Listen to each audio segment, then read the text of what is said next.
তাকাই, রাসূলুল্লাহ সাল্লাল্লাহু আলাইহি ওয়াসাল্লাম বলেন, তাহাররাউ লাইলাতুল কদরি, তাহাররাউ তালাশ করো লাইলাতুল কদরি, লাইলাতুল কদরকে তোমরা তালাশ করো ফিল বিদরি, ফিল বিদরি, বেদের শব্দের অর্থ হচ্ছে বেদের রাত্রিগুলিতে, মিন আশরিল আওয়াখিরি মিন রমাদানা, মিন আশরিল আওয়াখিরি মিন রমাদানা, রমজান মাসের শেষ যে 10 দিন রয়েছে, এই 10 দিনের বেদের রাত্রিগুলোতে তুমি লাইলাতুল কদর কি করো, তালাশ করো, তাহলে যে কোনো এক রাত্রে আল্লাহ রাব্বুল আলামিন তোমার আমলনামায় লাইলাতুল কদরের ফজিলত এবং সওয়াব লিখে দিবেন। তো রাসূলুল্লাহ সাল্লাল্লাহু আলাইহি ওয়াসাল্লাম লাইলাতুল কদরকে পাওয়ার জন্য ইতিকাফ করেছিলেন এবং বললেন যে লাইলাতুল কদর কোন সময় থেকে কোন সময় হতে পারে।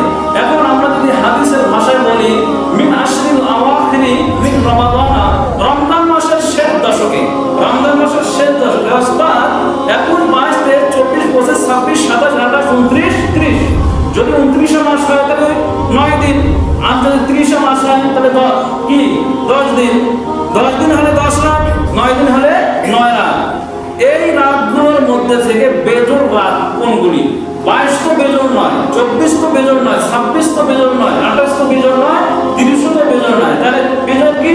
21তম রাত্রি, 21তম রাত্রি, এরপর 23তম, এরপর 25তম, এরপর 27তম, এরপর 29তম রাত্রি। এই রাত্রিগুলো যে কোনো একটা রাত্রি যেদিকে বাড়িতেও, নিজের বাসা বাড়িতেও যদি ইবাদত করে আল্লাহ তাআলা তাকে লাইলাতুল কদরের সওয়াব দান করবেন।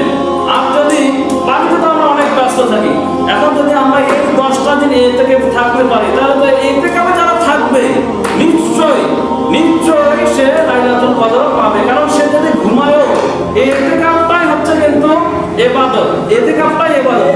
এখন আমি মসজিদে আমি ঘুমালাম, এটা আমি ইতিকাফে আছি, এই অবস্থায় যদি লাইলাতুল কদর হয় তাহলে আল্লাহ তাআলা আমার ভাগ্যে লাইলাতুল কদর দান করবেন।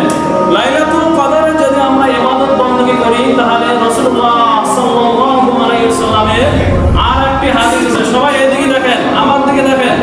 রাসূলুল্লাহ সাল্লাল্লাহু আলাইহি ওয়াসাল্লাম বলেন যে, قال رسول الله صلى الله عليه وسلم من يقم ليلة القدر إيمانا واحتسابا غفر له ما تقدم من ذنبه، غفر له ما تقدم من ذنبه।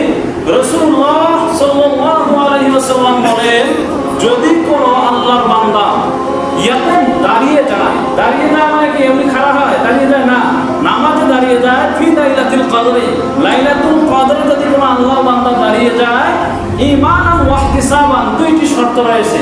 একটি শর্ত হচ্ছে ঈমান থাকতে হবে এবং দ্বিতীয় নম্বর হচ্ছে সওয়াবের আশায় নামাজটা পড়তে হবে। মানুষকে দেখানোর জন্য নয়। মানুষ কি বলবে, আমি যদি লাইলাতুল কদরে নামাজ পড়তে না যাই তাহলে আমার শ্বশুর কি বলবে, আমার বাড়িওয়ালা কি বলবে, আমার দাদা কি বলবে, আমার চাচা কি বলবে, এই উদ্দেশ্য নয়। আল্লাহ তাআলার জন্যই ঈমান অবস্থায় যদি কেউ লাইলাতুল কদরে নামাজে দাঁড়িয়ে যায়, গুফিরা লাহু মা তাকাদ্দামা মিন যামবি, আল্লাহ রাব্বুল আলামিন তার অতীতের সমস্ত গুনাহগুলোকে মাফ করে দেবেন। সুবহানাল্লাহ। লাইলাতুল